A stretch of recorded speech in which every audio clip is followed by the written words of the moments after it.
So now we've covered why we should use binary numbers in a computer, and now we're going to talk about how we represent numbers in binary and cover a few other useful bases for representing numbers when talking about computers. So the two bases we mostly talk about here are decimal, which is base 10, and binary, which is base 2. And let's do a quick run through of these, although I expect that you've seen these elsewhere. If you haven't seen these before, you probably want to go take a look at Wikipedia and get yourself a little more familiar with them. So for decimal, we have the standard thing everybody's used to. We have hundreds place, which is 10 to the second, tens place, 10 to the first, ones place. Then we have this decimal point in the middle, and then we have tenths, hundredths, and thousandths place. We make up our numbers by putting in digits here and multiplying them by these powers. So to figure out what a number is in base 10, we sum up the digits times their respective powers. So for example, if we have 2.25, this is going to be 0 times 10 to the first plus 2 times 10 to the 0 plus 2 times 10 to the minus 1. So this is 0.2, 0.5, and 2. We add them up, we get 2.25. Binary is similar. The only difference with binary here is that instead of having a base of 10, we have a base of 2. So now we have the 4's place, the 2's place, the 1 place. We have a binary point. And then we have the half place, the 4th place, and the 8th place. Doing the summation here is also similar, except now we're using a power of 2 instead of a power of 10. So if we want to have 2.25 in binary, we're going to have 1 times 2 to the first, that's 2, plus 0 times 2 to the 0, plus 0 times 2 to the minus 1, plus 1 times 2 to the minus 2, where this is the 1/4 place. And we'd write that in binary as 1, 0, binary point 0, 1.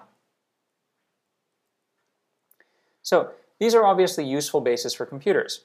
We have base 10 and we have binary. So base 10 is useful because it's human readable. Most of us have 10 fingers, so it's very natural for us to count in base 10.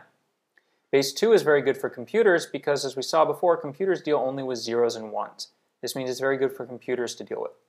But there are two other bases that are worth knowing about, and that's base 8, or octal, where we use the digits 0 through 7, and base 16, or hexadecimal, where we use the digits 0 through 9 plus A through F. And here A through F represent the decimal values 10 through 15. When we write hexadecimal, we always write it 0x and then the numbers after it. So the question is, why do we want to use these two bases? Why is octal and hexadecimal useful when dealing with computers? So let's take a look at some example numbers here. So here we have numbers in decimal, binary, octal, and hex, and let's compare how many places we need for them. So here are some numbers, and if what you see here is we have up to 4 binary bits that represents either 1 or 2 decimal digits. So 9 requires 4 binary bits, but 10 also requires 4 binary bits. And what this means is it's very hard to convert between decimal and binary because they use different numbers of bits.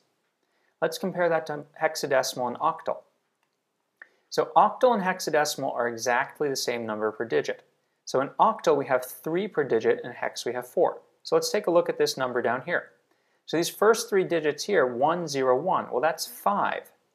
That's the first digit in the octal representation. The next 3 are 1, 1, 0, that's 6. That's the next digit in the octal representation. So octal is very convenient because every digit in octal represents exactly 3 digits in binary. Similar things are true when we look at hexadecimal digits.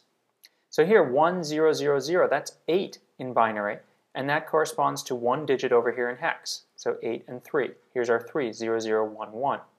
So the reason we use octal and hex is because it's very easy to take a binary number and split it up into groups of 4 for hex or groups of 3 for octal, and then we can convert conveniently between either the hex or the octal. One last thing that's important to know about binary numbers is least significant bit and most significant bit. So MSB and LSB, and these terms will be used a lot in this course. And here's an example. The most significant bit is the bit with the largest value. So for this course, it's going to be bits on the left, the largest one, and LSB, or least significant value, is the lowest one, which in this case is going to be the one on the right. So make sure you're familiar with most significant bit and least significant bit.